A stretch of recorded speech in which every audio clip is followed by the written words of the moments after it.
chemin mosusu. Mutu aza réhabilité tant bana okende na droite, so okuta na yeso continuer sur nzela, il faut changer direction. Parce que nzelo bana okende yango te, il faut changer Olanda. Dieu nous a pris, nous a choisi comme ce peuple. Il a dit que vous qui n'étiez pas mon peuple, j'ai fait de vous mon peuple. Donc il nous a greffé, nous qui étions l'olivier sauvage, il nous a greffé pour devenir son peuple. Et la Bible dit ceci, que Israël, qui était le peuple de Dieu, qui vivait...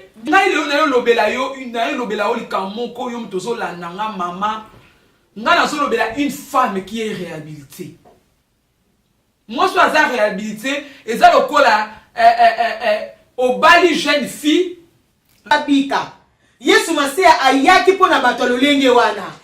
Yesu Masia ayaki pa kufela batamabe ya kufela ba église à modèle wa ko babika. Les problèmes à l'église, mais ils rentrent avec leurs problèmes. Les gens viennent avec leur situation, leur maladie. Ils repartent sans la guérison. Pourquoi, bien-aimé? Une église doit porter des fruits. Une église, c'est ça le col à champ. Le col à toza ko lobaka kamakambo ndenge na uti ko loba awa pona importance ya église. To komi na moment oyo pe to tikela rabino pe batoyo baola. À la montagne de l'Éternel, célébrons le roi qui vit à jamais. Come on! Nous tous célébrons les rois. Oh yeah, nous tous célébrons les rois. Jésus-Christ, célébrons Jésus. Célébrons Jésus. Bonjour, bonsoir, Balandignon sur Ardaye TV. Bino bo mesana kolanda biso derrière ba écran na bino ordinateur. Biso bo biso ba femme d'impact. Tozongi lisusu to umeli mwa mkie to monani te menzambe abateli biso. Na gauche nanga nazana maman Louise Dembo, messagère Louise Dembo. Boni maman. Merci. Bote maman. Boni nzambe savanza mbazo batela. C'est mon roman lisusu. Nanga pe. Pe na droite nanga nazana maman Nicole Kalonji. Maman boni. Malam nangola nzambe. Mikole bele. Moi été. C'est moi komona yo. Merci mingi mamanga pe na sepeli. Nzambe apambola yo. Amen. Bele menenge na ebisa kibino ke comme la fois passée, to développer qui thème na to benga kiango une personne réhabilitée pour impacter. Ya solo to zaki na 3 si je te bande ko partager mon kolango. On a parlé d'une église réhabilitée, on a parlé d'un serviteur ou une servante qui est réhabilitée. Et on a parlé d'un peuple qui est réhabilité. L'autre zonge libino lisusu. Parce que ton que to kobanelo quand tu avancer. Total, quels sont les avantages et les désavantages d'une personne qui est réhabilitée et une personne qui n'est pas réhabilitée. Il y a solo na se tarder na ko to fuma ba Bible na biso ensemble.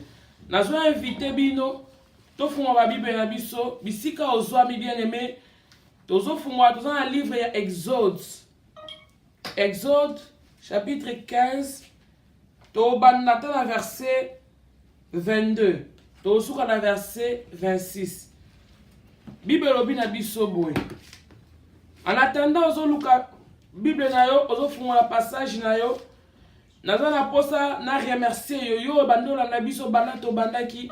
Nzamba lola akobosa na yo te. Bible dit qu'il est bon et agréable pour deux frères de demeurer ensemble. Il y a ça peut-être sur mon écran na yo, mais on a kolanda biso et ça là que on sala o eko quoi avancer. Nazana Exode 15 de verset 22.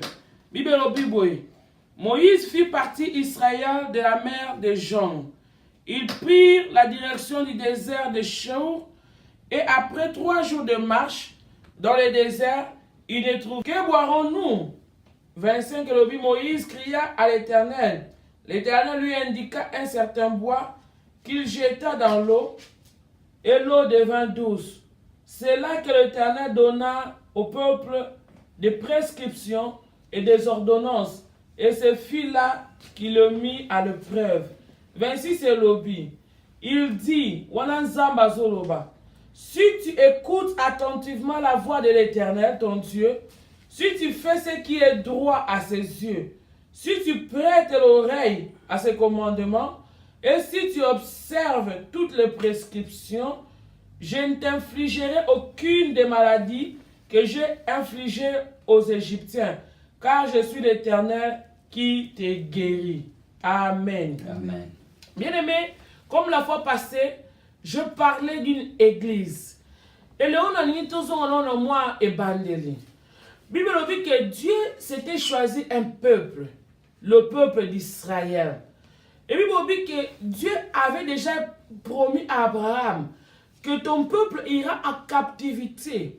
Et après 400 ans, n'a pas intervenu, n'a pas bimisa bango na bowumbu, pe n'a pas pesa bango mboko zo kule le na miel au babengi Canaan. Mais Dieu à un certain moment, Dieu était derrière sa parole. Comme le temps était déjà fixé, comme Habakkuk nous dit, que c'était une prophétie que le temps était déjà fixé. Donc le temps de la prophétie arriva et Dieu se souvint de ce qu'il avait promis à Abraham.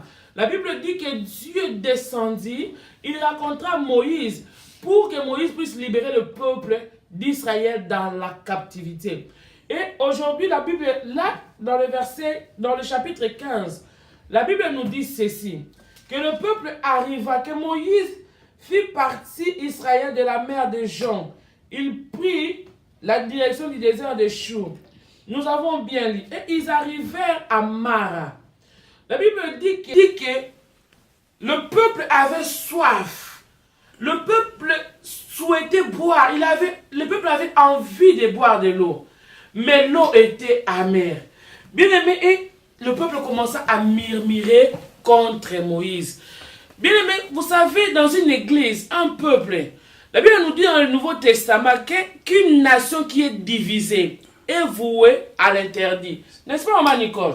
Amen. Une nation qui est une nation, un peuple qui est divisé contre elle-même, ce peuple ne pourra jamais avancer. Et aujourd'hui, nous parlons de la restauration.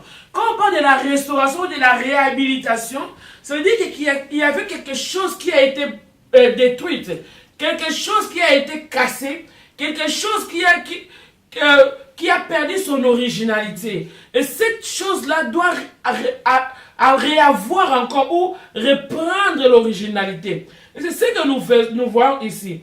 Dieu avait promis à son peuple que dans la captivité, moi, Dieu, je vais vous libérer. Je vais vous sortir de là. Mais je vous ferai du bien. N'est-ce pas, maman Louise?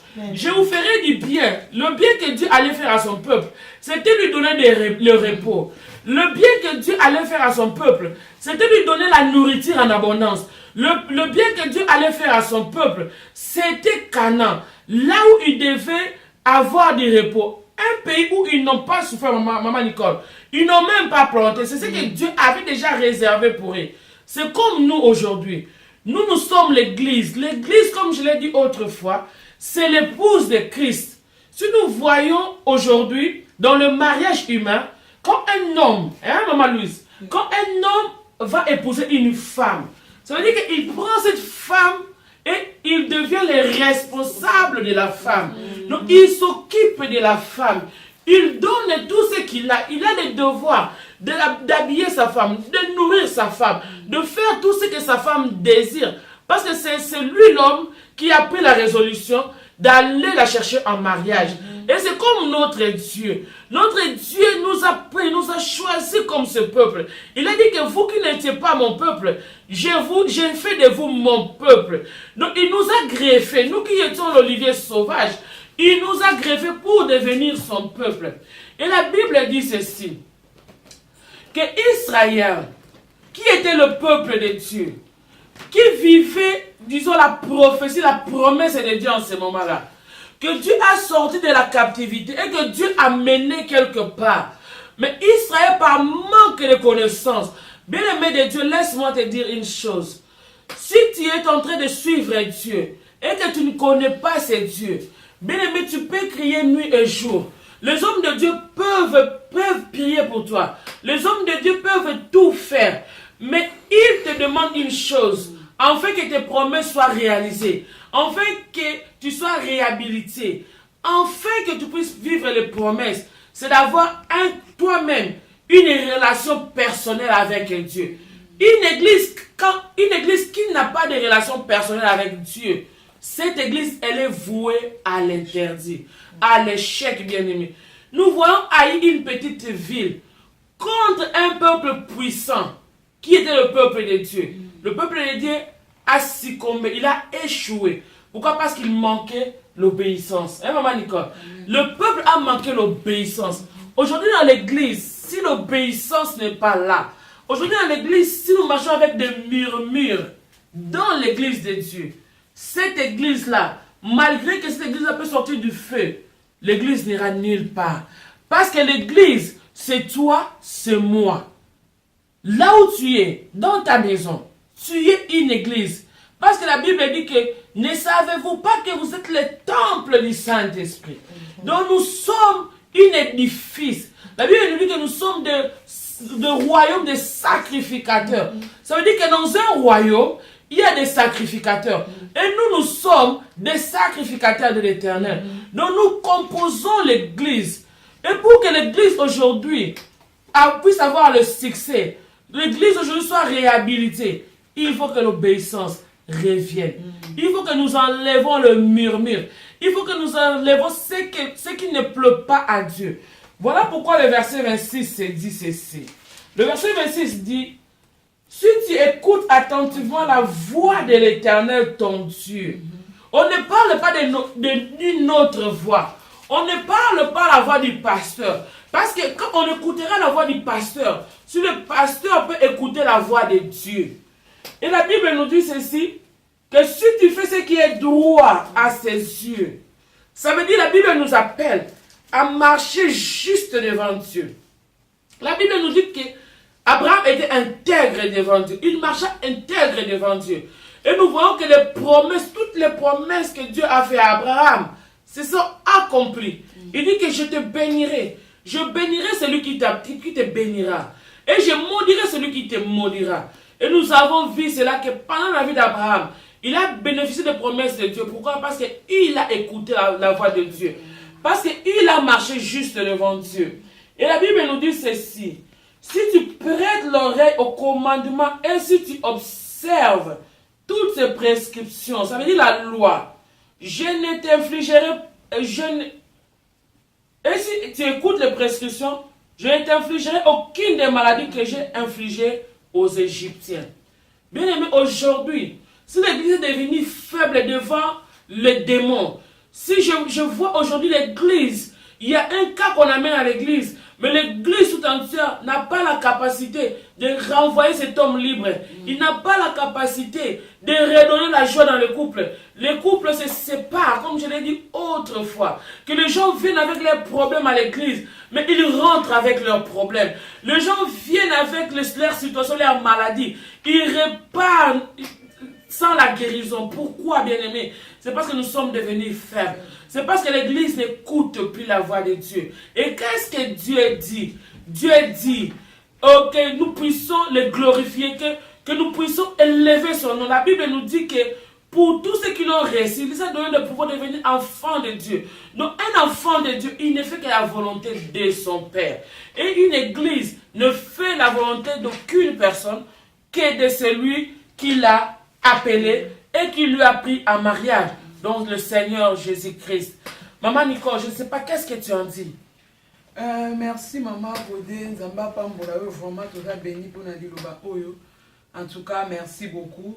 Na Sylbisonio soit aux Ananda Poyo qui Bolandi, Netoloba qui dernièrement, qu'une personne qui est réhabilitée, elle n'a jamais les mêmes.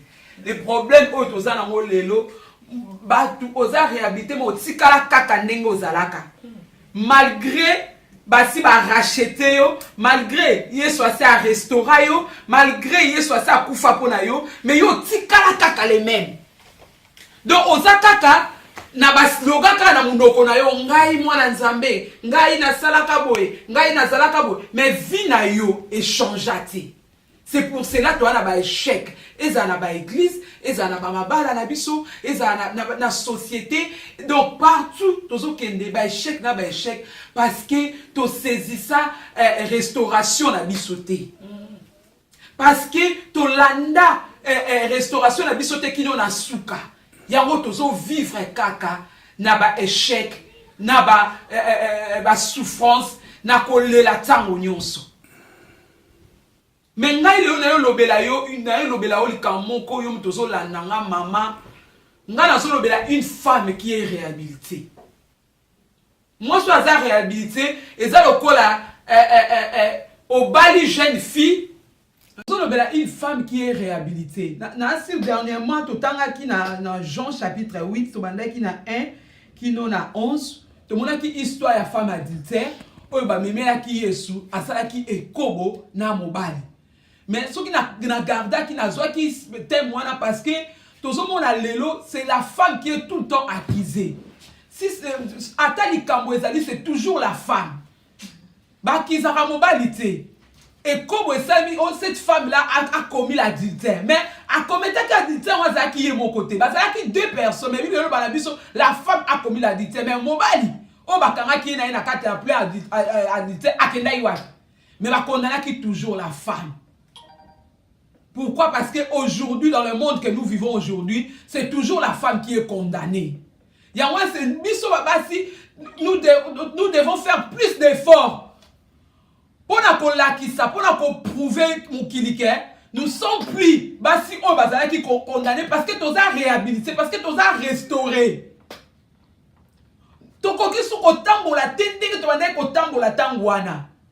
Moi si oya yebi Yesu, moi si oya zak abengami chrétien, okoyisu kotambola teta ondengo zaki mo pagani.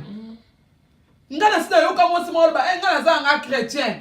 Mais nzambe mutabongola mutu na tune ça fait combien de temps comme chrétien? Ça fait 12 ans. Mais ça fait 12 ans que vivre kana vie mais nzambe mutachangaka. Mukonzamba o changer nga na kobongwala. Mais non. Tango komi réhabilité, Bible lobi la biso, si tu es oyambi Yesu quoi mon continue obi kisinayo, oza lisusu oza quitté les choses passées et commis anciennes, tu es devenu une nouvelle créature. Donc ça veut dire komi réhabilité, il faut impacter. Il faut changer ma vie à battu. Na osenga to tanga na to funga na to tanga toujours na Jean.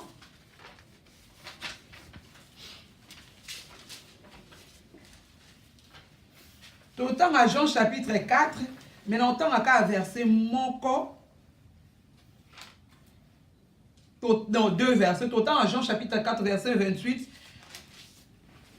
Si tu as 30, tu as 30. Si tu as histoire la femme samaritaine. La femme laissa donc sa cruche, s'en alla dans la ville et dit aux gens, venez voir. Un homme qui m'a dit tout ce que je fais, ne serait-ce pas le Christ? Il sortit de la ville et vit vers les gens. Cette femme a été restaurée. Bible lobi akutana kina Yesu. Tant akutani na Yesu atiki. Donc ça veut dire abandonner. Christ ezaki mikumba na ye, ezaki masumu na ye, ezaki ba défaut na ye atiki yango wana. Donc akenda ki nango lisute avec ma fardeau na zaki nango kwa kende ko apporter. So oza na fardeau, oki mate pour apporter la bonne nouvelle. Oté abatute parce qu'il y a quelque chose oza au memi et so ko empêcher au que de l'avant. Cette femme avait compris que le qu'on a kutani na Yesu, il faut na abandonner.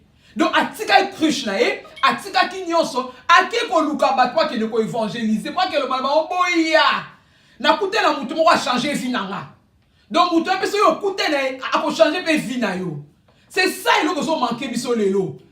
Biso ba mama. Oso yamba yesu lobi ke ngara yamba yesu. Mais vie na wana ya kala kaka. Ba makambu wana ka ya kala. Yango lelo to mona il y a beaucoup plus de femmes dans ba église, mi bali ba ya kate. Parce que a mona yo ke na église. Lundi aux à l'église, mardi aux à l'intercession, mercredi aux à l'étude biblique, jeudi aux à la combat sur une vendredi au à l'église de lundi à dimanche. Mais vie na yo etikala jamais pour changer. Oza réhabilité mais non impacté. Mais Bible aussi na biso to Bible bengi biso to za réhabilité pour to impacter. Mais comment mobali oyo azano na ndako amono tous les jours akoya na nzambe soki yo o changer te otikala ka les mêmes. Akoki jamais koya yango to mona ba église so tondika ba mama zebele mi ba ya kate parce que biso ba mama tozo changer te. Et so décourager tant azo mona au l'église soki alobi loka likambo ke so ye aza na 1 so okoma ye na 100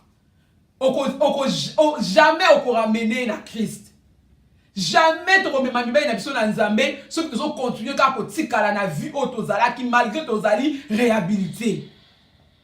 Bible elobi na biso ntango oza réhabilité il faut impacter. Donc ça veut dire il faut abandonner, il faut tika oyo ozalaki nango kala lolenge oyo bayebaki yo moto bamona soki amoni avandi abi oyo nayebaki ndeka na répondre yo lelo alingaka ramasser nga me na répondre yo ma fandi ni donc batu fuma mona vraiment que non oza lisu ozalaki te que yesu okutai na ye que mobali azwi yo na libala o changer et ça lokola jeune fille soko bali oza sous jeune fille pas comme madame olongwe fille okomi madame parce que okomi mwasi ya mutu donc makambo non ça tozaki ma jeune fille ya okena ba boîte de nuit ya kolata bilamba nzoto nyoso banda otiki parce que okomi madame c'est sa vie à chrétien ozali sous ozalaki te donc yango wana bandeko nanga na ekote ya biso lelo tozala ba o bazali réhabilité et puis tant oza réhabilité il faut suivre chemin mosusu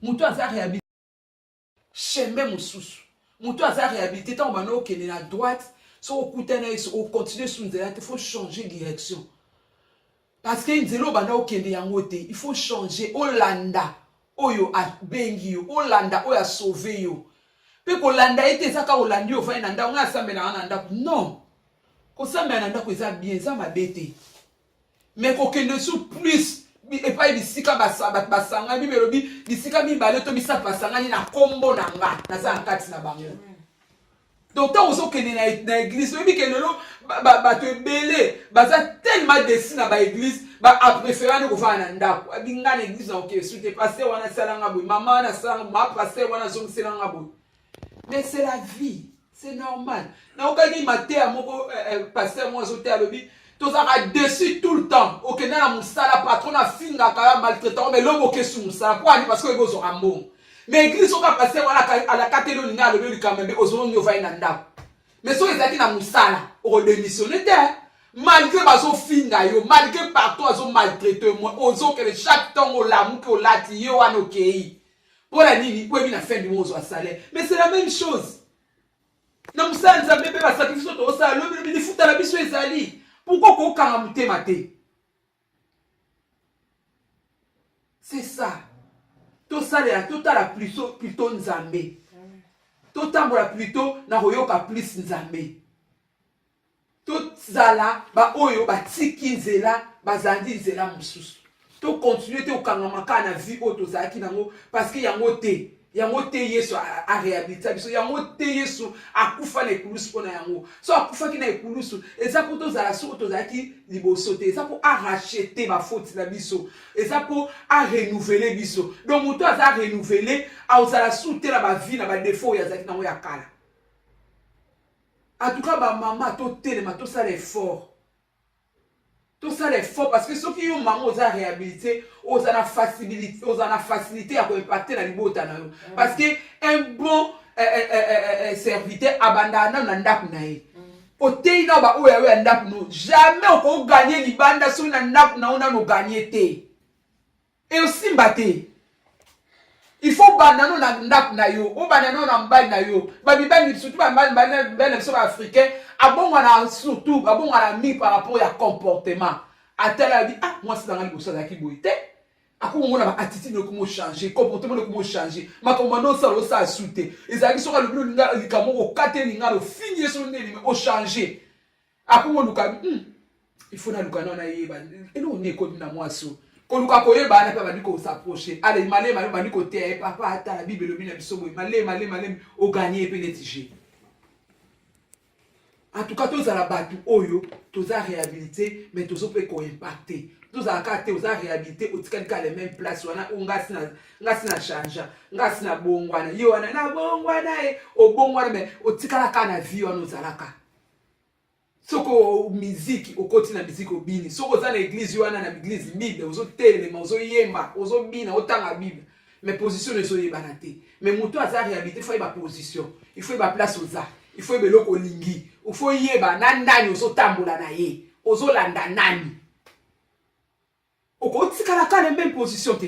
okozala kate sans position ni chaud ni froid lelo za lobo za non il faut pona opona nde toza to vivre na mokili il faut pona ozala te ke na kene ou bien na za ou bien ne bible bina biso un serviteur pona da 2 mètres te il faut za na maître moko pona moko oyo lingi so olingi na o yeso le bon banda lelo na abandonné na tsiki comme cette femme samaritaine abandonna qui cruche abandonné mibali abandonné nyos atiki nyos ndinga za ki wana do atiki amo mikumba nyos mane ko déranger o nyos za na do ndinga kenda ki wana kenda ki mutu mususu et puis tant akenda ki ko annoncer nouvelle ezaki na impact abandonner ki atika mbala moko do accepter ki mbala moko loba ya mota wake koloba na batu na kuta na mutu moko alobi na ngabo alobi na ngalo bila malgré ba défaut na malgré vieux azalaki nango batu basoki ta ko yokai amen batu ba oyo kabiso to to abandonner te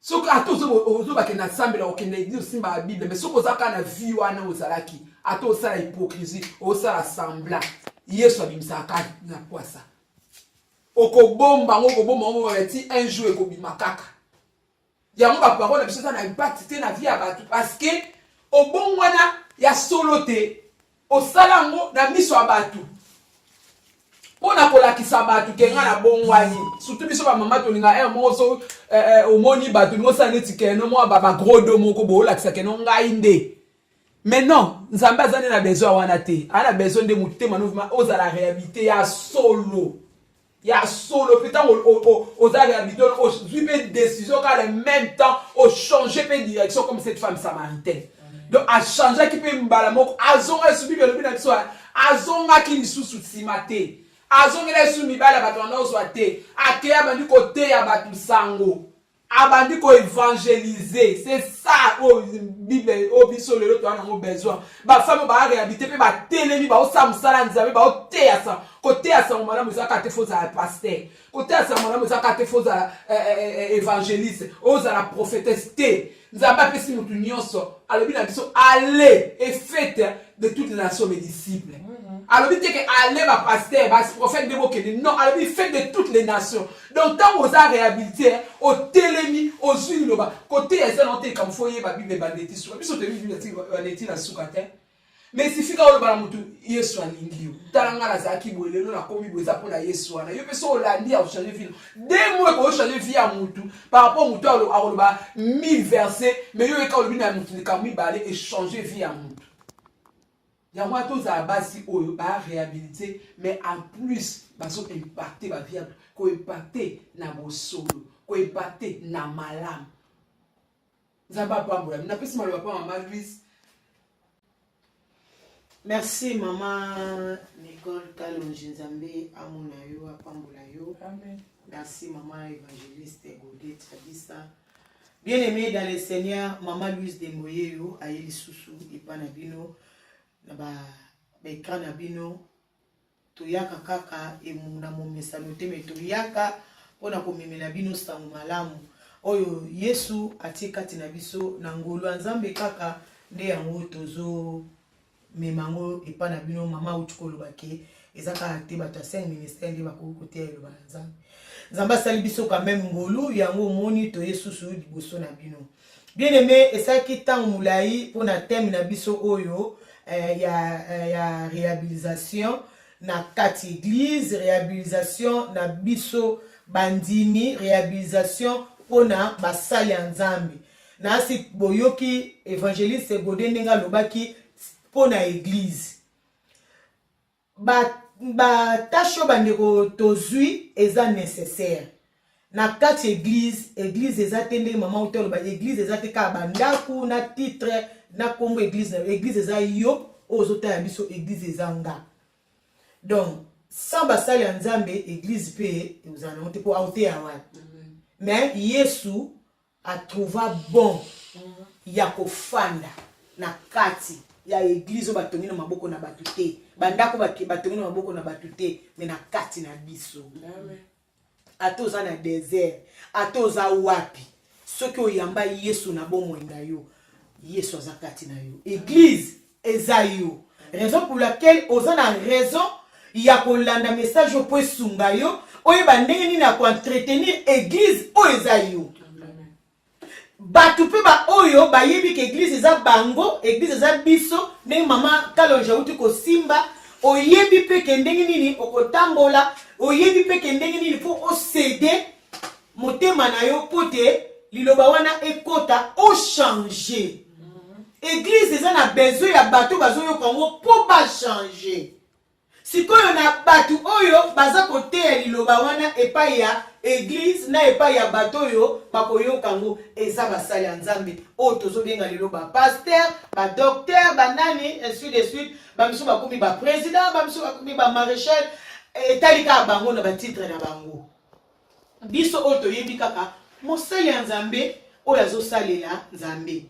Bien-aimé dans le Seigneur, tu nous sola basala ya Nzambe to zala vraiment na respect na bino makasi nga vraiment soki lelo nazali na témoignage ke ezake liloba Nzambe kweki dans le vide na vie nanga ezalaki mutu ateya kanga mutu ateya kanga azalaka pasteur te aye kokoma pasteur après yango raison pour laquelle ezaka ba pasteur mutu bateya liloba Nzambe te batu nyonso siko ba o bazui libaku ya kozala ba responsable ya ko diriger église moko songolo. Bible bina biso na thème na biso tozo simba ya réhabilitation ou bien réhabilité na kati ya ba vie ya ba pasteur eza vraiment l'importance. Mbaleleka ki to simba ki na livre Timothée pour na kotalisa lolenge nini Timothée azalaki na se ya makola Paul ayokaki pe alinga bima lolenge nini Timothée ayokaki maramba Paul lolenge nini pe Paul abandaki ko orienter Timothée. Bien-aimé, toza na respect na basala Nzambe leso toza na koyeba mama Nzambe po ba on peut bazali bazosala pe musala na bango. Mais Bible zo ba ke basala na bango na ndenge elongo bani. Mutu alongola liloba Nzambe te abakisa pete.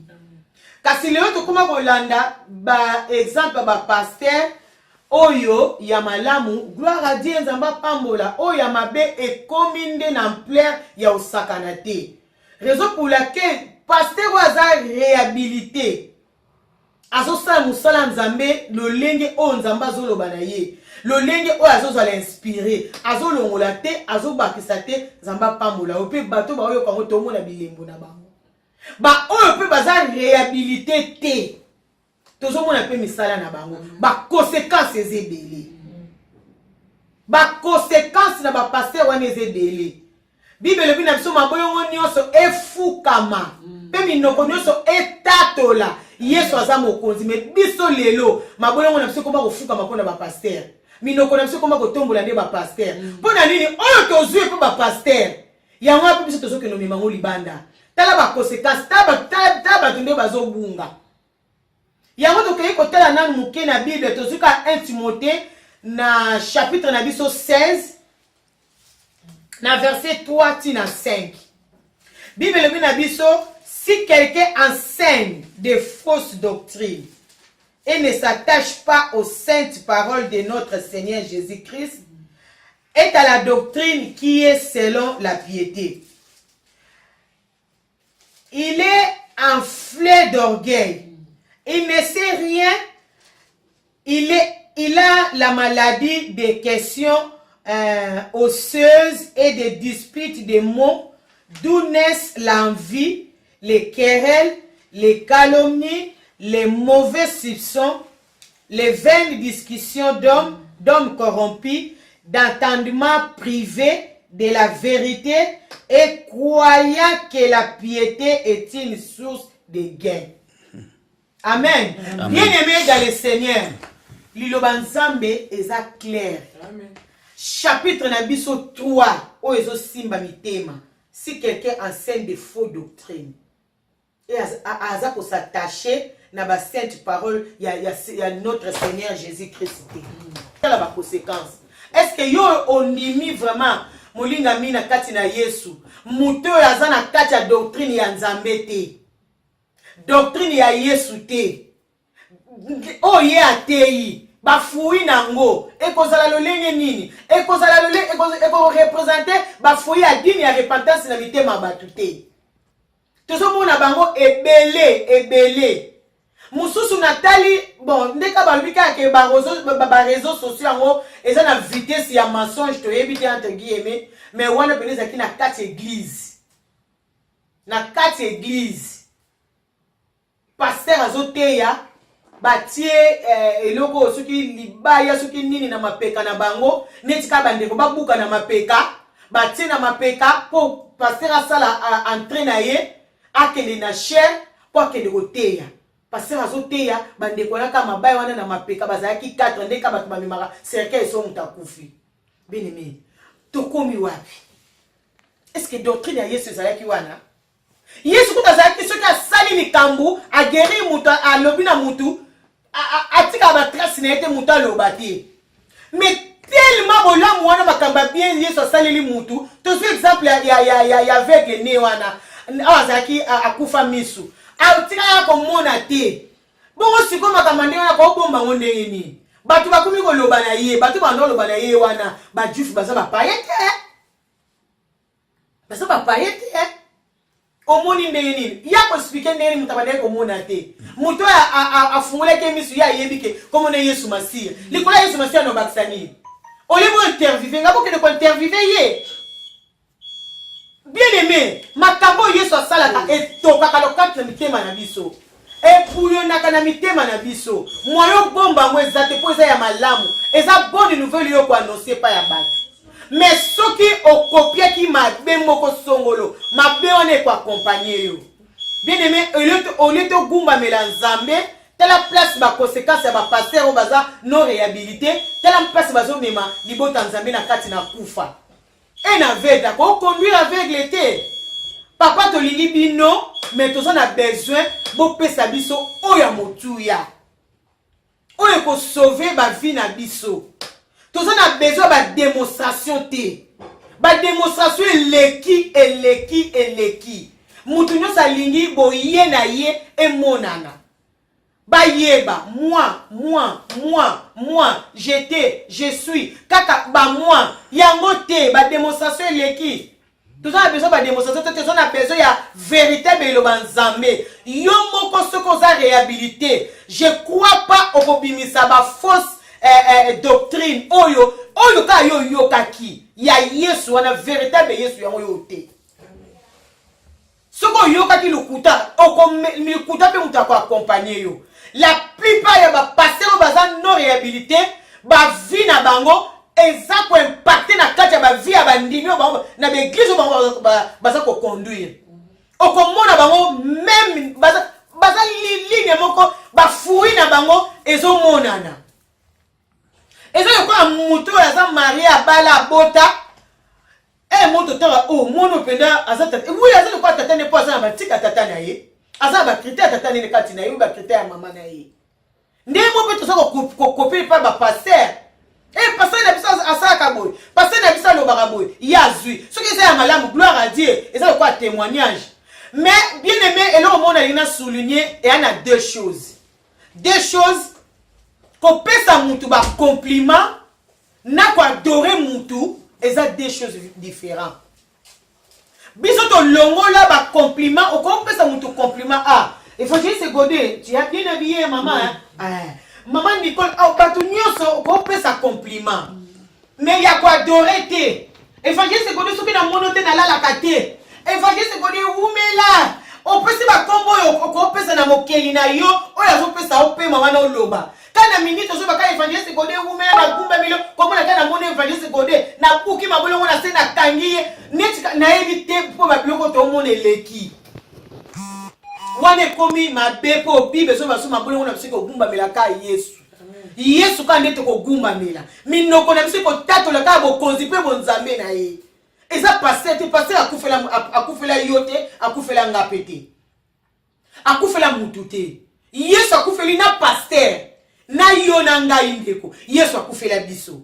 siko na biso na ba pasteur to kenda ka mbango pa mokeli siko pourquoi okugumba me la pasteur pourquoi que ndoko adorer pasteur ozo na raison ya ko respecter pasteur na yo po te to mona nzamba kitaka boyete asa canal faut qu'on respecte canal na ndimite ba robinet na biso to bimisaka mai wana to fungola ngo bandage 24 ti 24 mai bimaka non osana lero fungoli yango osana lero kangi yango soko moni mai ya salite na si obenga bato yo ya bakipaka makamba ba mai po ba ya kotala mai ya salite zo bima na robinet po robinet wana mtezo servir yo pozwa mai ndenge mo pe passer ba zo servir po na kopesa biso ilo banzambe basa ba canal on nzamba zo lekela yango foto devoir bango ba respect mais non to adorer bango wana nde ko adorer mutu na kopesa mutu respect kopesa mutu ba compliment na ko adorer mutu c'est biloko différent bine même muso pa azo sauter sur amoni pasteur na éviter ce qui a memaye ce qui a salé non wana te bibelo bina biso wana te wana ndete pasteur soza un bon pasteur ou à sa réhabilité bilo kwa ndengwa so moni ba virus a ndengwa le comme côté l'église non faut quoi arrêter yango faut quoi arrêter natali témoignage ya pasteur moko na kisasa pasteur wana za na plaire pasteur wana pe batu baligné atera pe lo banzambe bien mais moyebi na mitema oya asonda kabarena ba cœur ya batu parce wana orgueil nane bimaki tende bible zo bana biso awa na verset 4 ya Timothée 6 wana il est enflé d'orgueil, il ne sait rien et il est malade des questions osseuses. Nzambe asa mona ki na kati na pasteur orgueil lingi et accompagner et latailler pona nini asala ka plein soki azoteya soki ya kolela balelaka soki ya kosote basotaka mutu nyonso ka nde molimo na nzambe liloba nde kotuta ye me mutu ayebaki te mutu ayebaki pasteur ye moko ka na nzambe mutu bayebaki nzambe aye kolobela ye abi makambo nazoloba na ofo loba ngo en plein mon peuple soki ka otiki espace orgueil wana ekota kati na yo na kobamba yo na se pasteur azolela. Pasteur azolela bien-aimé. Pasteur azaki bakoma kotila bango ba kiti wana oyo neti ba roi ba vandelaka. Pasteur alongola kiti wana. Afanda aso na kiti te. Na kiti wana te, afanda na kiti normal abibaka so era prédication ina chair. Bien-aimé nzambe soka lingi mutu. Eki alingi mabela uta olobela yo. Mais so pasteur ataki kiteti atia boye orgueil wana lati nzamba nga bamba epeto nga to mona oui muto so zana ba défaut na ye mais tango yepi eza kwa Moïse ataki charge ya zaki na una sima soki peuple ya Israël ka ba bandi ko se lamenter eloko liboso Moïse asalaka azonga ka pa mokeli e pa muto atindaki soki yakala ki fulu wana oya zalaki nango alata orgueil angai Moïse nzambe abona wana bimnat na yana na compagnie bino bolingo bana so bolanda kaka anga boma libota nzambe nyonso ata mwa ndambu bakote na kana balinga bakota te pasteur wana amonaki ayoka nzamba visita ye bien aimé a visiter ye akanga pe motema ta lobango na bato pe na mitema na bango o bande ko adorer ye nzamba lobi na kati ya bato yo teyaka na mitema na bango ngana zaka te bazwande yo batia yo bien-aimé eza crime na mutema na yo olongola nzambe potia pasteur akufila ki yo te bien-aimé yesu ne fazo espace na kati ya vie na yo po liloba oyo nzambe azolekela yango na kanela pasteur tango ekobima pasteur ateyi yango ndenge nzambe alobeli ezokota directement na mutema no po yesu nde aza na kati azoconvaincre yo ke oyo eza liloba na ngai mais yo aussi pasteur otie na place ya nzambe maloba nyonso ata so pasteur agafaki yo kute pa na yo soko obimika église bateyaki nini pasteur na biso ateye te liloba ni bateyaki ata verset o pasteur apesaki na mutunu kute ekoti te elekaki pasteur na biso ateyaka bien pena pasteur lelo pena yaki so mon église pasteur a lobby pena mais pour loba makambo pasteur a lobby ka pasteur a lobby ezaki vraiment moyen te a lobby li bango bongo yo pasteur a lobby bango yo yaki na église pour pasteur a lobby batu musu bongo yo bien aimé mwana nzambe oya malamu o pena za né de nouveau abongola motema na yamba yesu mokonzi mobisi na bomo ilayi tanga oke de prière et ya tete pour passer à l'obelayi prière ezalaka ke pardon nzambe lobelanga na nzela moumbu na yo un vrai prière yango na po yango nde mutu kosunga yo Amen. ata passer à te makambo esaka pasi oyo sala pasi na motema wana yango ya yo soko yo ko pene zo kende tout ka pa na yo zwango bien aimé atiko za pasi pona ko na ko ndima ngo bo zwango mais soki ezali maloba oyo yo so tia passer na motema no soko mako gumba melaye yepe passer kutu banda ya atera batata enlèvement te atera batata nouvelle naissance te ka pas musuku ta so akoti ka ba prophétie bandi surtout ba prophète pardon na bino penza tolingi bino pour 5 ministères ne sotoza na besoin nango mais ba pasteur ba prophète bazo boma musala nzambe na ba apôtre bazo boma musala nzambe bato bafandi se bazo ko enseigner bato ba docteur bango nde pena bazo te surtout des pasteurs na prophète cacophonie pene ekoti mobulu ekoti oh bango mo ba congolais bala ba epitopale pena ko tozo yeba soute tozwa ni to tika nini comportement ka ya pasteur comme ko empêcher batu pour ba yata l'église on les attend ba comportement na biso oui pourtant musu mundimi abongo na motema te moi aoyamba le banzambe kana musuni mais yo pasteur o nzamba zo lekela na nzela na yo faut aller vraiment honnête, faut aller vraiment exemplaire. Ndenge maman a outé kolobana biso, maman Nicole kano ja outé kolobana biso na kacha bandaku, on nene na kacha l'église, on mona ba maman ba le kaibele ba papa ba yara tout mona papa kuta oya penana ta musuna mutu ba ya tiki maman l'église azoni na ye. Pour maman se convaincre yete. Aso convaincre yete aya na l'église mazo changer te. Aya ka l'église mazo changer maman o changer ndenge nini? Pour makambo yo mama zana wona kati passer ndazana azo esika yango ba passer faut bo revoir makambo na bozo nsabiso bandini na nzela bote elo banzambe oya solo lilo banzambe oya dini ya repentance pour batu ba bongwama bo sepela te ba do rabino ba lo rabino ba pesa rabino be loge ba tombo la rabino non bino bozo sepela po musuni na bino mtezo sala botika biloko wana eza malamu te po ba conséquence nango milimu nzambe ndezo kufa milimu ezo kende belé yango tozoloba makambo oyo eza malamu te po na biso bana nzambe eza pe malamu te po na bino basali nzambe nzambe apona bino po biso to ko yoka loba nzambe na kanali na bino yango lelo na pokwa lelo nzambe asali biso ngolu to meka kozwa muke na nzela ya ba mama oyo nyonso eloko moko mama évangéliste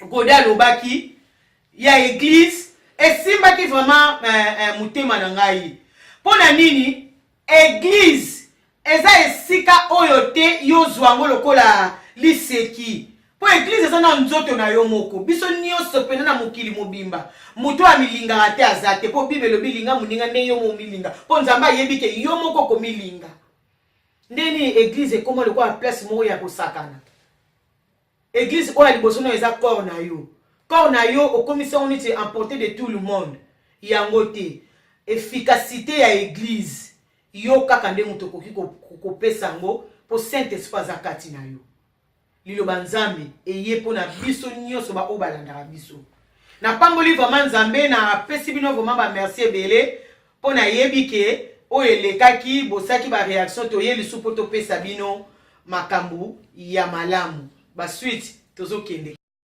oyo kola toza ko loba kaka makambo oyo ndenge na uti ko loba awa pona importance ya église to komi na moment oyo pe to tikela bino pe bato oyo ba olanda biso en live ba répondre pe na ba question na moni question moko ya ndeko moko na utanga kombo na yete a tuni question na ye awa évangéliste Godé lokola azali pe awa na ko pesa question ngo epa ya évangéliste Godé po akoka ko répondre ndeko yo zolanda ozwa réponse na motuna na ona tike pa maloba pa évangéliste Godé a répondre yo ndeko nzamba pambula yo ya solo ndeko tozomona question na ezo défiler na se awa nazotanga question na yo question na ozoloba ke ndenge nini pona ba serviteur oyo baza ko vivre ne kolanda makambo mama Louise alobi comment eloko nasana eloko nasana na yango pona ko ebisa bango po ba o bazo vivre na vie na ndeni ba ko tika yango ya so na pa moli nzambe pona question na yo mais na zongi soka na loba na nzambe tozana Ephésiens chapitre 4 totanga Bible lobi ke na verset 11 on a lu que c'est lui qui a donné les uns comme apôtres, les autres comme prophètes, les autres comme évangélistes, les autres comme pasteurs et docteurs. Dans verset 12, pour le perfectionnement des saints, c'est là en vue de l'œuvre du service et de l'édification du corps de Christ, jusqu'à ce que nous soyons parvenus à l'unité de la foi et à la connaissance du Fils de Dieu, à l'état d'homme fait, à la mesure et à la stature parfaite de Christ. Normalement, bien aimé, la question que tout le monde a répondre, la mission, il y a un ministre, la 4 à 5 ministères. Mission na bango, yango ba exhibition. Mission na bango zani. Mission na bango za pour le perfectionnement ya basin. Ça veut dire que la mission est pasteur, docteur, apôtre, évangéliste, tout docteur, et ça pour mutu moko za la perfectionner. Mission na bango za que non, œuvre ya nzambe et kende liboso, et ça édifier corps ya Christ, ça a édifier. Mais na yo oyo mosali na nzambe, je parle étant qu'évangéliste. Na yo oyo mosali na nzambe, oyo ozo comprendre mission te, oyo obimi na ndeo ya vision ya nzambe. Bible lobi boye, après avoir détruit, Dieu te détruira. Donc na opeso conseil moko, chers collègues, et qu'on a bien na yo, bien aimé, au revenir. Na bandeko tanga quelque chose dans maman Luzazoloba, dans le livre à Lamentation, on dit que examinons nos voies et sondons-le et retournons à l'Éternel. Bien aimé, examine tes voies. Je peux tromper tout le monde autour de moi. Je peux tromper mon mari, mes enfants, mes amis. Ba maman nanga na plateau, nakoki ko tromper bango. Nakoko tromper conscience nanga te. Bon conscience nanga eyebisanga en réalité qui je suis. Et pour tout conscience nous en réalité qui tu es. Bien-aimé, zonga. Zongela nzambe. Le Dieu qui a donné, ce Dieu-là est encore capable de te rétablir. Amen. Le Dieu qui t'a établi, qui t'a donné, maman nous a fait exemple à Moussa Nzambe wana. Ayoki nzamba ebisie boyete zonga. Bien-aimé, Bible dit que si tu obéis à la voix de l'Éternel, voici ba bénédiction ko landa yo. Donc tant que to sa mongo na nzambe, to sa mongo mutu te bien-aimé. Na yebi ka tant que ministre to sa na fierté moko boye, ezo ko empêcher ce to retourner, so mona que non na ko commander na ko retourner neni. Na zo exemple ya ndeko na biso béni in to ebie. Un homme de Dieu formidable. Un grand homme de Dieu. Mais Bible lobi plutôt à lobi mukwana lobi que ces jours-là tant appliqué crise à se retrouver que l'eau le kanga melié. Bien aimé Léo Oyo, Zama Salé grâce au monde n'a changé ba voix naïe. Homme de Dieu, femme de Dieu, il n'est pas encore trop tard. Il n'est pas encore trop tard pour toi de repartir à zéro avec Dieu. Zonga la base, oh benga melaki nango. Le jour où tu as été appelé, le jour où tu as reçu la mission, ce jour-là, Dieu t'a donné ba ligne à marge neni au tambol. Reprendre parce qu'il y a un homme qui a la force. Salomon, de Samson plutôt, Samson. Bible dit que malgré qu'ils ont trouvé ses yeux, malgré qu'ils s'est retrouvé dans un état vulnérable, mais à Seigneur encore une fois, redonne-moi la force. Bien-aimé, l'Éternel te redonnera la force. Retourne, sonde tes voies, retourne à l'Éternel. L'Éternel là, il le fera pour toi. Azo mona ndeko mususu azo poser une question à azo eza plutôt deux questions. Alobi que quelles sont les conséquences d'une église où eza réhabilité et deuxième question azo tuna biso soki mutu en église ya bongo et loko nini esenge na ye ko sala. Maman Nicole, est-ce que ko sunga ndeko na biso na conséquence. Comme ça, maman Louise a reçu un déco la biso. Et là, on dit que se trouve une église, et là, on dit que c'est un salle. Merci, maman Godin Zamba Pambola. Dès que tu le baranzamé, la biso a le Dieu miséricorde. Beaucoup en église, ils ont réhabilité, mais pourquoi Nzamba, Nzamba, moi, tout le temps, ils sont sur la Bible, tu as vu l'histoire à Jonas. Et ça qui n'a pas de temps pour la mabé, mais Nzamba, il va y avoir un musika, attirer les Jonas. Jonas a beau être qui mais souka, Nzamba, il faut qu'il parce que Nzamba est baki. Ceux qui aux églises, les années qui ont temps pour la bombe, ils ont réhabilité. Dans quatre églises, Nzamba peut utiliser peut-être 1 ou 2 personnes. Oh, Nzamba peut utiliser. Va faire un message. Mais si l'église est yo quitté, va continuer quand on tambo na vie wana. Ba li cause la réhabilité souka na mweza enfer hein. Souka na mweza li felo. Ba forme nous boko sala ba jeûne, ba prière, ba nanya na nenge. Mais ceux qui vous a réhabilité vous a restauré, mais au tambo la toujours na vie vous a passé.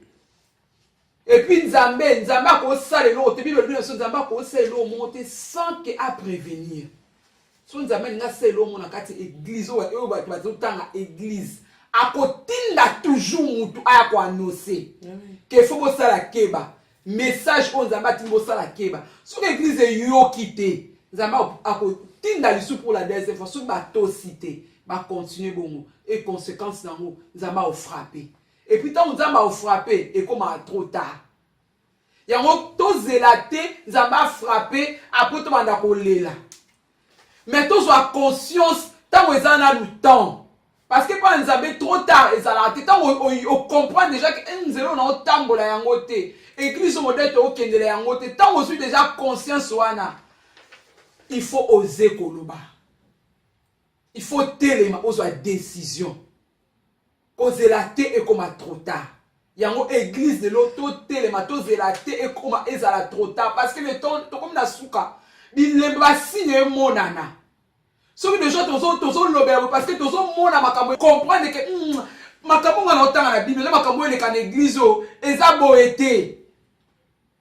Sois courage loba. So ba oyina, so ba bengano na église wana, ça fait rien. Mais ceux qui va continuer le comportement là, boy koyoka yo. En tout cas, lave tes mains, kende. Si kabango, la conséquence, on zame, à juger bon pour la bango. Mais maman Nicole, na kati yo maloba. Na moni olobe na biso mingi, qu'est-ce que la personne doit faire soit se retrouver une église wana. Mais quelle est la conséquence? Conséquence c'est quoi? Résultat ya bateau bazo vivre église et ça restaurer té. Maman, Bible le salaire du pécheur, c'est la mort. Tant que vous continuez la vie à ma bé, malgré que vous continuez la vie, souka et mener la koufa. Et Christ vous continue, bon, c'est la perdition, c'est la mort, c'est l'enfer. Bible le biso que yeso lobi nazo kita na ote na oke non te parce que na mon épouse azana prêté. Ceux qui n'ont pas obtenu malheureusement parce qu'elle est à la prête. Mais ceux qui église et ça toujours prêté. C'est l'enfer qui nous entend. Alors au lieu que tous les latos comme atina enfer, il est temps yako bongisa, yako zonga nanzela. Oyo, on va continuer toujours à vivre dans la vie les passés. Dans l'église, on va continuer toujours à vivre dans le péché. En tout cas, ils en ont le temps. Il n'est jamais trop tard. Et ça, dans le temps, il y a que zonga na source. Mais le but, ceux qui ont dit que ça ne va pas zonga na source, que ne peut se ressourcer encore. Source la biso ezali lo banzambe. Zonga lisu na makomi. Église lanzambe to zonga na makomi. Parce que ça kaka na Bible ne to trouver solution. Na bisiko ezo marché té. Et ça na kati la Bible ne to trouver maloba oyo et ko changer mitema. Parce que tu as tika la kaka dans la position wana te, tu as tika la kaka tambola te dans le péché. Yesu ça a pris une fois pour la biso. Alors tout son sarasu Yesu na croité. Yango ane senge na biso to zonga na makomi. Parce que Bible kaka nde. Yango des vraies vérités ezaka dans la Bible. Eza bipa emusute. Na pesi ba la maman lui, siko maman lui, maman Godé pa posa ki mutuna. Ndeko azwami na kati na etonga oyo baza réhabilité te ndeko wana osala nini mama acontinue kaka to akima na yadima na église to asala nini mama apesa biso lobela biso na po mituna yango wana bandeko bazotuna biso. Merci maman, merci ndeko atuni pe mutuna wana lokola mama Évangéliste Goda utaki kutanga mituna mutu oyo akutani na église oyo eza réhabilité te conseil na koyi kopesa eza boyi okende ka vite te ke na longwe na ngai ndenge mutu nyonso akendaka na église po na biti moko peut-être koza na nzela na yo nzamba koyi koutiliser pe yo po sunga église wana soki yo ozwi décision kamba moko olongwe omona ke lipamboli pe ekokokisama na kati église wana te po babika conseil na kopesa ka ezali ya kobondela yo mutu oyo tuni question wana c'est que o remarquer que eza na église moko oyo ekutami na makambo mama utu koloba neti ba orgueil neti ba makambo po eza église muso mona kaka église oyo eza kaka libanda iloba nzambe bando kotaki ozoyoka kutu te ndenge nini bazotombola Yesu oyoki te banda kite banda iti kite sili ozoyoka ba projet ozoyoka ba demande lolendo makambe belebele omona ka baoteya kuna bango bavandi bango mibala baosola na bango. Dernièrement na oteya komona ndeko mongo to akina kati église en pleine prédication na téléphone na ye afunguli WhatsApp siko tango kite sili ngam na mona kina sinele ndeko tango kite sili ndeko paki ko mkuta na ndeko wana ndeko yo un peu kite yo zotala WhatsApp oteya ki message moko irija fallait que na tinda message bien na ndenge wana soki yo okenda kotika nde asunga mba moko azungi na sengi bolimbisi mais eza moment wana te eza moment te ke ba hotelo banzambe yo fungulo zotinda no message na WhatsApp eza yango te pona eza ba distraction tango suna nzela na yo okosunga église lokwa ya lolenge wana okopesa kaka conseil po bazonga na nzela po milimo wana babika Yesu Masia ayaki pona bato lolenge wana Yesu Masia ayaki pa kufela bato mabe ya kufela ba église modèle wa po babika rezo pour laquelle ce que Jésus a ko tardé po azonga po na moni te bato babongwani azomona ka bato tozoba bikabaliko na kati ya péché yango Yesu azoyali bien-aimé Yesu akomi pembeni azoya yango moni ba message ya modèle ya boye ezoya et puis ndeko nzamba pambola yo na ba question na ozo tuna po ozo comprendre kotika la bote soko yebi lole église moko oyo yo tuni question sunga bango ndeko lokwa yo yoki kebo ya kozala juger na motuna na yo oyo soko sali ya moti sunga bango na ba réponse oyo to lobi awa soko esungi yo kende ko sunga bango pe tangu suna nzela na yo nzamba ko sala po église wana ezala sauver lelo lobi to yebi te Yesu akoya akuta bango neta wana e uzala pasi mingi. Merci na zonsi maloba na mama Évangéliste Godé. Ya solo bandeko oba tine ba question to meki ko répondre bino. La lina ba kisaka elo mukina oba mama balobi mama Nicole Kalonji na mama Louise Dembo. Bien aimé na bandina nous na conséquence. Ndenge mama Nicole aloba na biso. Une église doit porter des fruits. Une église c'est le col à champ oyo, kolo nango aloni une bonne semence. Aloni une bonne semence pour semence et produire ba fruits. Mais à monique champ na et produire ba fruits. Bien aimé, ce que vous avez une église vous a réhabilité. Au comment que na quatre l'église wana on excuse tout. Tout est comme normal. Balobelaka jamais l'adultère. Ce qui car adultère est soit Nzambe asa miséricordieux, il pardonne. Or la Bible nous dit que les adultères n'hériteront pas le royaume de Dieu. Bien aimé, dans une église on a réhabilité. On verra les mensonges, les disputes.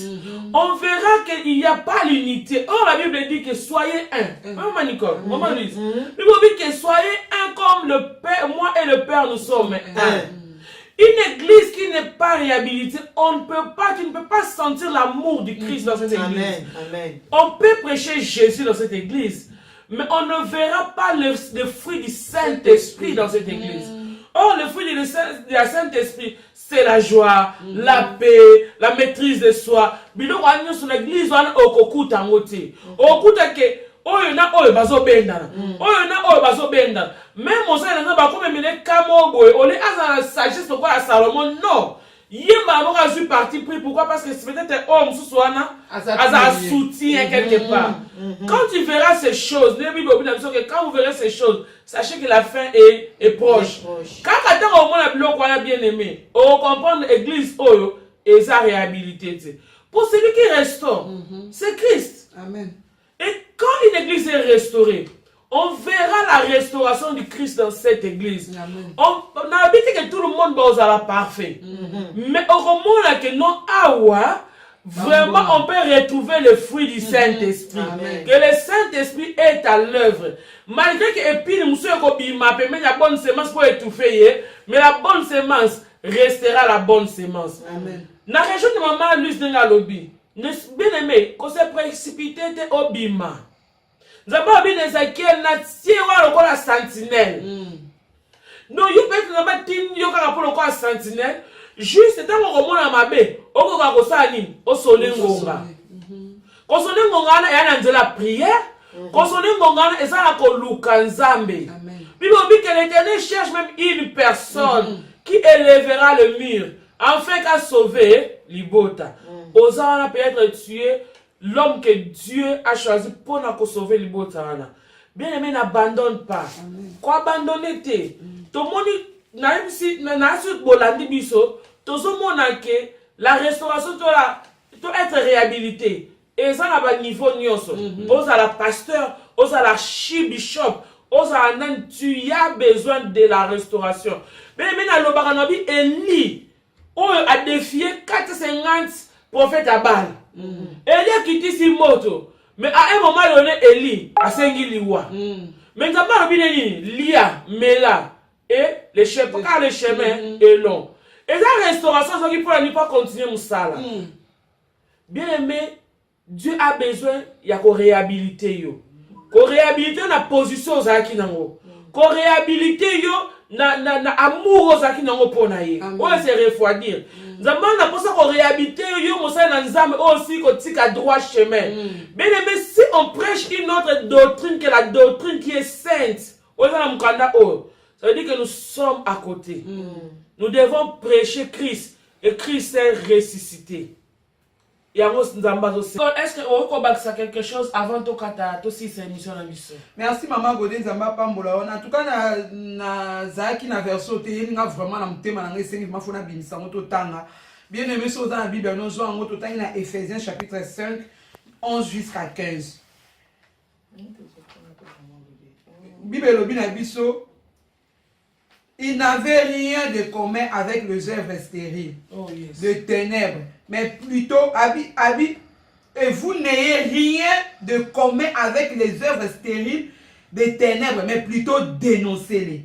En effet, ce que ces gens font en secret, il est honteux, même d'en parler, mais tout cela, une fois dénoncé, apparaît à la lumière. Car tout ce qui apparaît est lumière. C'est pourquoi il est dit, réveille-toi, toi qui dors. Réveille-toi d'entre les morts et le Christ resplendira sur toi. Bible dit que so ndeka to tsuba soko vivre na église à Ningwana dénoncer kokanga munoko na ote. So mozomona ke musana nzambe pasteur na otamona ndinga be kende kokutana e papa modèle ozokende yango te. Dénoncer Bible elobi na biso to dénoncer. Donc ça veut dire oyebi ke loko ya mutu na osala oyebi ke pasteur biso ndinga azokende eza mabe mais tellement za fanatique okanya ona mutema. Bible le sengi biso te abi to dénoncer. Avant que nous mettions na okai passe na mutema na okai mawa musena nzambe moko vuma o ayeba na kishasa ba nyoso ba yebi ali asaka comme ça direct azote abana ezaki ma direct na otala ngo mona o le kakabo na Facebook na mona nga na bi lelo ko tatena na matea passé wala bandi aolo bana bandini abinde bo yawa bino nyoso si vous êtes là vous êtes pour moi parce que mon moni ngai na kati affiche yango boye nango lo bakayeli nzambe. Ça m'a choqué place de like. Oh il nous a metté parce que nous a metté muta okita ote on ngam na ete o yeli ndengai.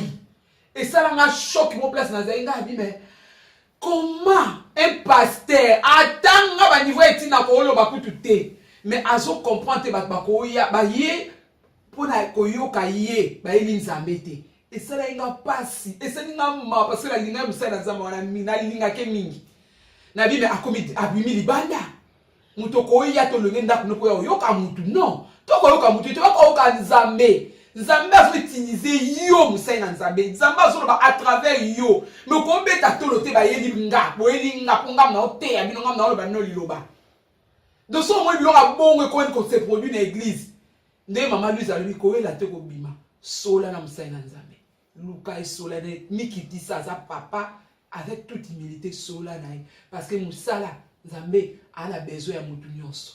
Merci mingi nzamba pambola bino na zone si maloba pa mama Godé.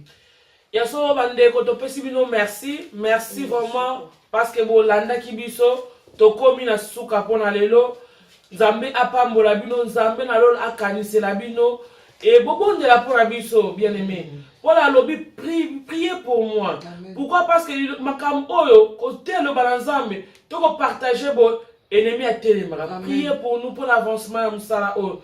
Bisika boza mbote mingi nzambe apambola bino ezanga wa bino Evangeliste Godé Sadisa nzamba pambola bino na pesi lobe pa mama Louise. Si bandeko balandi ya Ardaye TV o bolanda biso tokomi na suka na biso merci na bino nde bolanda biso bo encourager biso na ba prière na bino toza na bosenga ba remarque et ça biso peut bien pour toza pe batu peut-être na maloba to lobby to ko pe ko leser bino nzambe vraiment a zo contrôle ya nyonso mbote na ba ndeko nyonso balanda biso mbote na manager na biso responsable ya Ardaye TV nzambe vraiment a pambola ye vraiment ye wa pesi occasion vraiment na nzela ya basi baleka oleta mususu bato ba titre baleka mais ba simple femme bazoleka nous sezaka pona évangélisation sa malamu ekende mbote na ba ndeko nyonso basala nzambe nyonso mbote tolinga bino nzambe vraiment a pambola bino na mbala sima. En tout cas to sepeli mi vraiment aux assurer boso na bino pe toza ko croire que malobo tolobi est blessé binoté o azala ki blessé en tout cas limbi sa papa na biso basali na nzambe tolingi bino mingi bisika auto dépasser ki ba mu bolimbi sa pour ça monsieur za wana nde pour to se corriger les uns les autres toza na pona ko se aider bisiko mona ki eloko za mabe ya koloba po ezaka pona gloire na nzambe bisiko to sokisa ki mitema ya mnobo limbi sa bit na biso eza wana te en tout cas na pambol bandeko nyonso o bo bisika so bokozwa video oyo bokolanda biso nzambe akanisela bino su ya mingi abakisela bino ebele soko za la question soko za la reproche toza toujours wana ba numéro na biso eza wana on libre le ka wana mutu to azala posa obenga a poser question ou bien azala conseil azala besoin conseil toza wana pona bino nyonso nzambe apambola yo mama Godé apambola mama Louise pe to pamboli susu musai na nzambe pasteur Kalonji wazali manager et puis mon pasteur mon mari nzambe apambola libota mo mbape bana nyonso merci to monani mbalasima ciao. À la montagne de l'Éternel, célébrons le roi qui vit à jamais. Come on! Venons tous célébrons le roi. Oh yeah, venons tous célébrons le roi. Jésus-Christ, célébrons Jésus. Célébrons Jésus-Christ. Venons tous célébrons le roi.